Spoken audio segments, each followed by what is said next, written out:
Hello, I'm Hannah, And I'm Makayla. and this is our podcast about sexism. Hope you enjoy. My name is Hannah. And I'm Makayla. Today we'll be sharing with you our podcast. In this podcast, we will be discussing what discrimination is and types of discrimination.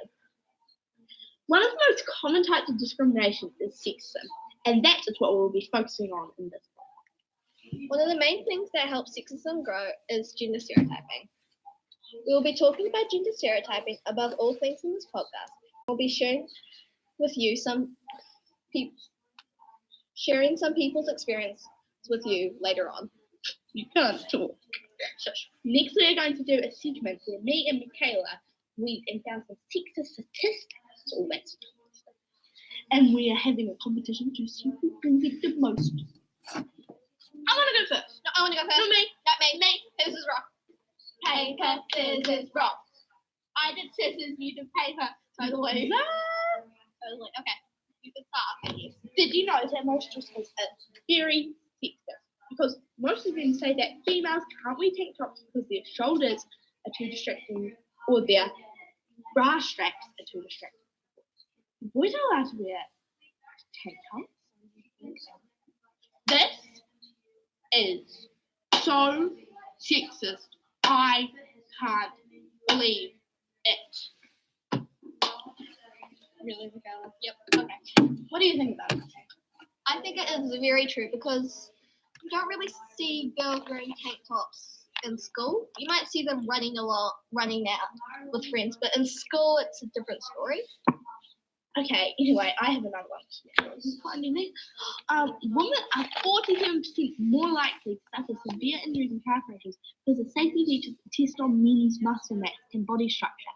This is just so sexist. If any car companies want to reach out to me and tell me why they haven't changed this yet, if you tell me it's because you think men have a better gender, I will slap you.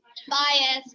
I'm just mind blown that people could think this and that. I just looking back on the past, this whole thing, it's just like, why? Okay, now I've got one. Finally, took you long enough. Did you know in the past, every night, women were expected to cook and clean for the men, have dinner prepared when they got home, and then after that, they would have to clean up after the men, take care of the children, while the men maybe go sit around, do lazy stuff around the home, and let the woman do all the work. The strange thing is they don't see anyone else doing this. They don't see women coming home from work and the men cooking for them. What do you think, Hannah? I think this is very sexist, and it has been solved a bit.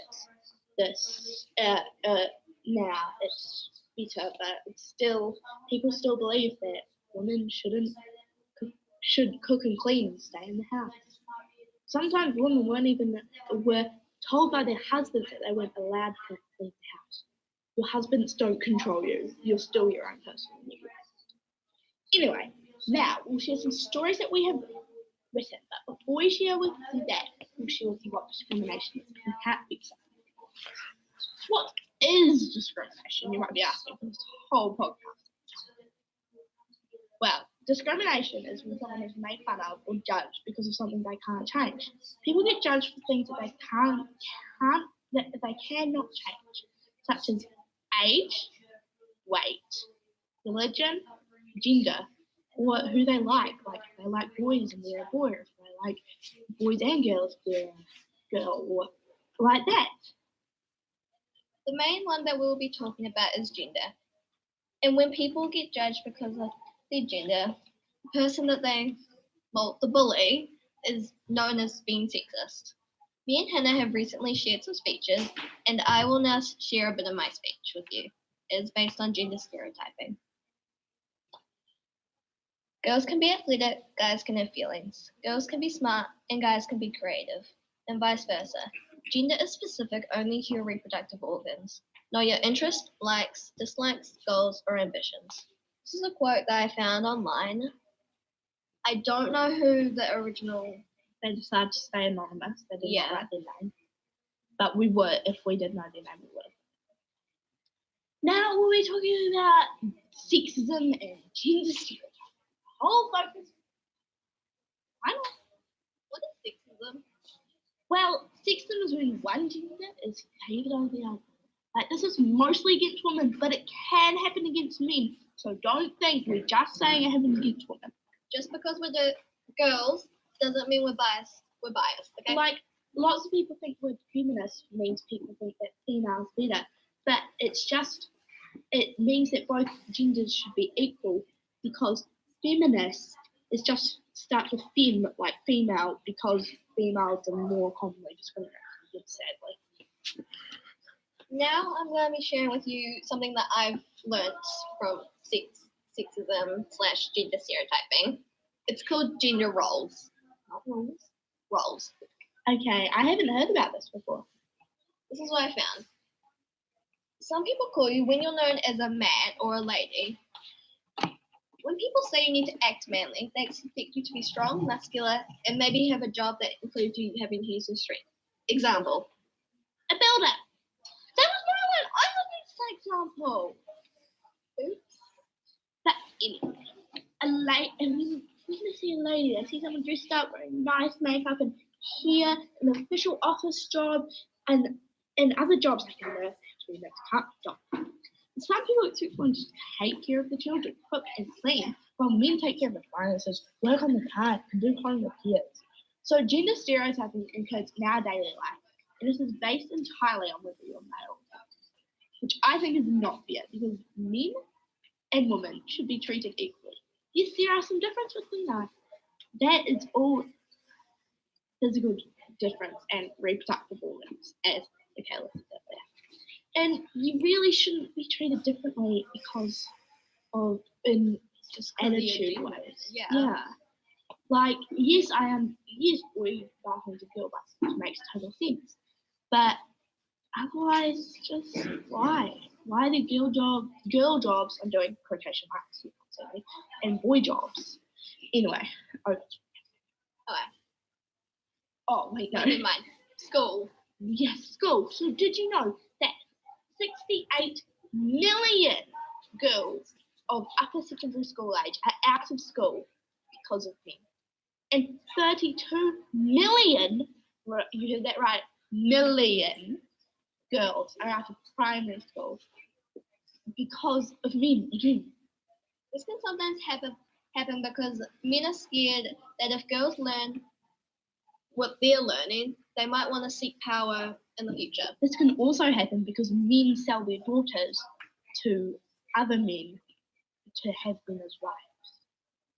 This only really happens in third world countries, but it's still a problem. It took quite a long time for women to be able to vote. And lucky for us, New Zealand was the first country in the world to let women to vote, which makes me proud to be a part of this country.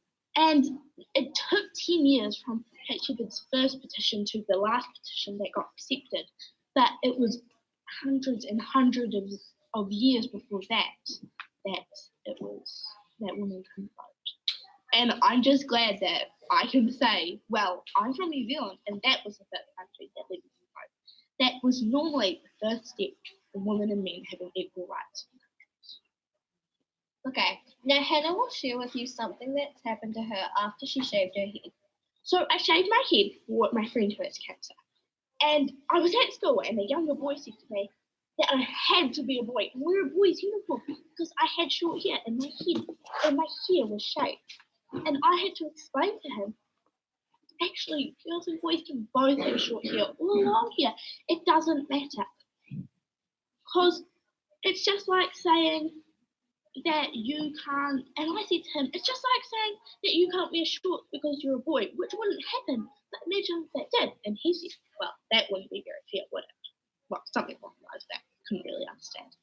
But it just makes me think parents should be trying to help their kids not learn these things, to learn that female and male can be equal. Okay, now we're going to be interviewing someone about their experiences with sexism / gender stereotyping. Before we do that, I have a piece of advice. If you have children, raise them to know that women and men can be equal. And hopefully by the time your children grow up, sexism will be asking you, what's that? And not in a way of ignorance. in a way of not knowing it because it's not around. Isabella. Welcome. That was Makayla, bringing our special guest, Isabella.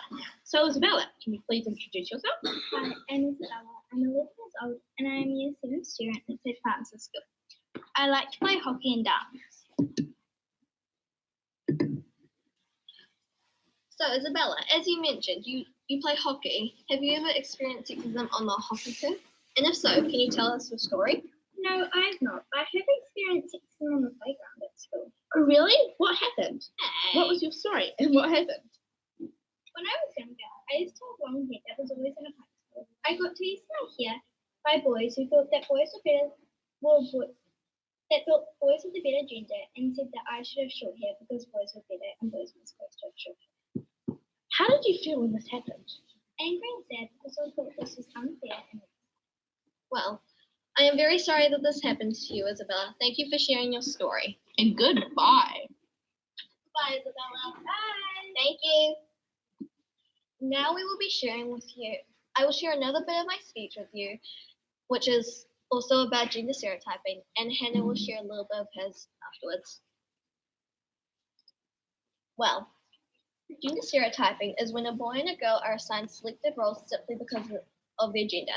Now think back when you were 2 years old and think, what did you like when you were that age? Did you ever like a specific color or toy? Did your parents only ever buy you a car or a doll based on your gender? This is known as gender roles and gender stereotyping. Now we'll be talking about, never mind, we're not talking about that. So, gender stereotyping is infamous thing. Infamous meaning it's famous. And it is known for hurting people's feelings for reasons whatsoever. So many people have been discriminated against every day just because of their gender. And that just blows me away that people think these things. A way this is shown is in sports. Yes, they are letting both genders play different sports, and a good example of this is rugby. Rugby in the past has been dominated by males, and they are now recognizing women playing rugby and making it a huge success. An example of this is when only one girl is in a boys' team, and once she goes on the field, people doubt her, thinking that she is not strong like the other boys. This may happen to men as well, such as netball is considered a women's sport. When there is multiple girls and one boy, I hear sometimes these boys get picked on because they didn't choose a sport that they call them boy sports. And this is the same with girls. Now, I'll be sharing a little bit of my speech. This is the conclusion, the end. Now, I will leave you with this. Actually, no, I'm going to make you wait till the end of my speech. I think I might share at the end of this one. Okay. Now, let's talk about bystander. Hannah, what's a bystander? Well, Makayla, you idiot. A bystander is when someone just stands and watches. As an example, here are people getting bullied. As an example, say there's one person getting bullied and there are two other people apart from bullied. A bystander will just watch and maybe laugh and join in. But an upstander, which is like a bystander, but better, way better, it steps in and says, no, that's not okay. So let's act this out. Well, voice this out. Have you ever, but before we do that, have you ever been a bystander? And did you feel guilty at the end? If so, just think about that now and think about how you would do the next. So the way you can be an upstander is you don't necessarily have to stand up to the bully, but even if you just help or look after the person that's being bullied and maybe get a parent or a teacher, that can also help them. Now, let's talk about discrimination and how this all adds up to hurt someone. So discrimination, We know that you can be discriminated against in many ways, and one we talked about is sexism/gender stereotyping. We can discriminate people without even knowing it. You can help us stop discrimination by being kind and caring and standing up to people, whether it's your friends or family. And if you catch them being racist or judging people without even knowing who they are, don't hold back, speak up against them. But maybe they don't know that it's bad. And so maybe first you just give them a gentle reminder rather than giving that. And don't take offense if someone gently reminds you that you're not being the nicest person. So, in conclusion, the point that we're trying to get across to you is speak up against gender stereotyping and therefore discrimination. We want you to help people, even if you don't know them. Just make sure they're not the one. Now, Hannah will be sharing a bit of her speech. It's her conclusion. I will leave you with this. Sticks and stones may break my bones, but words will never hurt me. That quote is a downright lie. Words can hurt more than sticks and stones. So next time, think before you speak. Okay, here's a question for all of you listening now. This is a question that I want you all to take away And think reflect on. and reflect on it. Upstander or bystander? Which one are you? Well, that's it for today. I'm Makayla. And I'm Hannah. Thanks for listening. And I'm Makayla. Thank you. Thank you for listening to our podcast, and we hope you enjoyed.